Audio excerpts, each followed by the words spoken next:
જય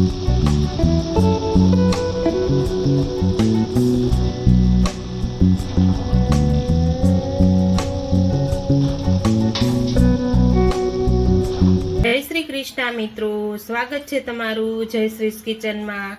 તો આજે આપણે બનાવીશું પાલકના ભજીયા। તો પાલકના ભજીયા બનાવવા માટે અહીંયા મેં પાલક લીધું છે। પાલક આ રીતે મેં કટિંગ કરી લીધું છે અને વજનમાં 250 ગ્રામ જેટલું છે।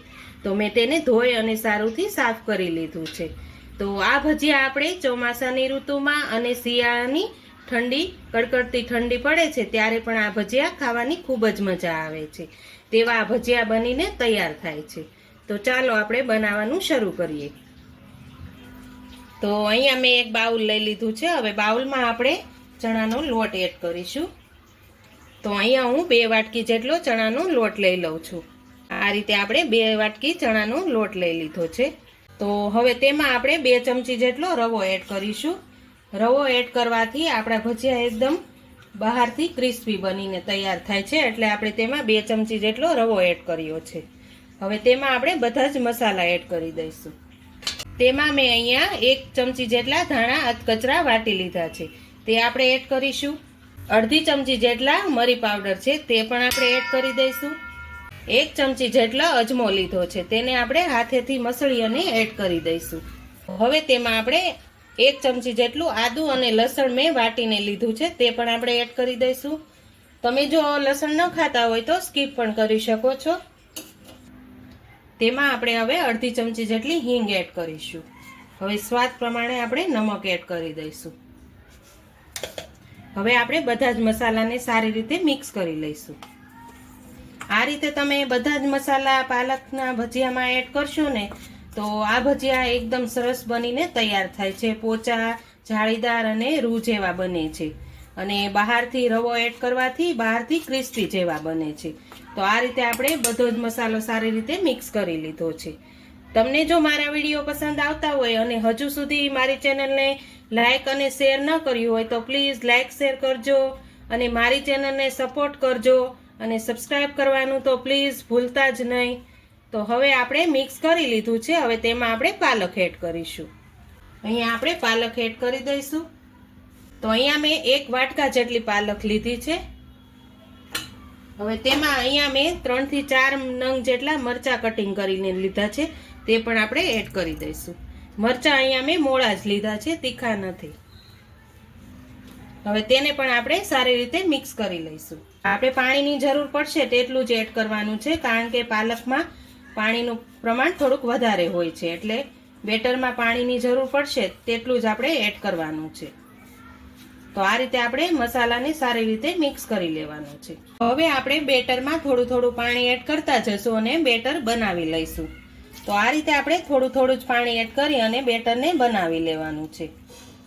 તો અહીંયા આપણું બેટર એકદમ સરસ રીતે તૈયાર થઈ ગયું છે। આ રીતે આપણે બેટરને રાખવાનું છે, જેથી આપણું ભજીયું એકદમ સરસ રીતે પડે। આ રીતનું બેટર રાખશો ને તો આપણું ભજીયું એકદમ સરસ રીતે પડીને તૈયાર થશે। તો હવે આપણે આ બેટરને 5 મિનિટ રેસ્ટ આપી દઈશું। તો અહીંયા આપણી 5 મિનિટ થઈ ગઈ છે। હવે તે બેટરને આપણે થોડું ફેટી લઈશું। તો આ રીતે આપણું બેટર પણ એકદમ સરસ રીતે ફૂલી ગયું છે। તો આ રીતે આપણે 2 થી 3 મિનિટ સુધી ફેટી લેવાનું છે।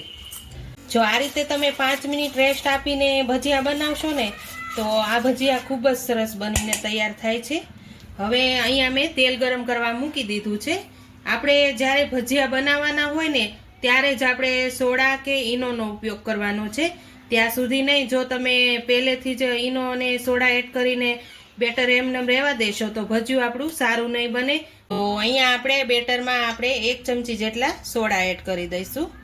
તો આ રીતે હું 1 ચમચી જેટલા સોડા એડ કરું છું। હવે સોડા ઉપર આપણે મેં અહીંયા 1 વાટકો લીધો છે, તેમાં આપણે 2 થી 3 ચમચી જેટલું પાણી લેવાનું છે। હવે તેમાં હું તેલ 1 ચમચી જેટલું એડ કરું છું। 1 ચમચી જેટલું તેલ એડ કરવાનું છે। હવે તેમાં હું અડધા લીંબુનો રસ એડ કરી દઉં છું। તો અહીંયા મેં અડધા લીંબુનો રસ પણ એડ કરી દીધો છે। જો આ રીતે તમે સોડા ઉપર એડ કરશો ને તો ભજીયું ક્યારેય લાલ નહીં થાય અને જાળીદાર અને પોચું જ ભજીયું બનશે અને એકદમ વ્હાઈટ ભજીયું બને છે. એટલે આપણે આ રીતે પ્રોસેસ કરવાની છે. આને સારી રીતે હું મિક્સ કરી લઉં છું. હવે જે આપણે આ બનાવ્યું છે પાણી, તેલ અને લીંબુનું મિશ્રણ, તે આપણે સોડા ઉપર એડ કરવાનું છે. તો આ રીતે હું સોડા ઉપર એડ કરી દઉં છું. હવે તેને સારી રીતે આપણે ફેટી લઈશું. તો અહીંયા આપણે તેલ ગરમ કરવા મૂક્યું હતું ને, તે પણ સારી રીતે તેલ પણ ગરમ થઈ ગયું છે. તો આ રીતે આપણે ભજીયાને સારી રીતે બેટરને હલાવી લેવાનું છે. તો અહીંયા આપણું તેલ પણ એકદમ સરસ રીતે ગરમ થઈ ગયું છે. હવે આપણે ભજીયા પાડી લઈશું. તો આ રીતે આપણે બધા જ ભજીયાને પાડી લેવાના છે.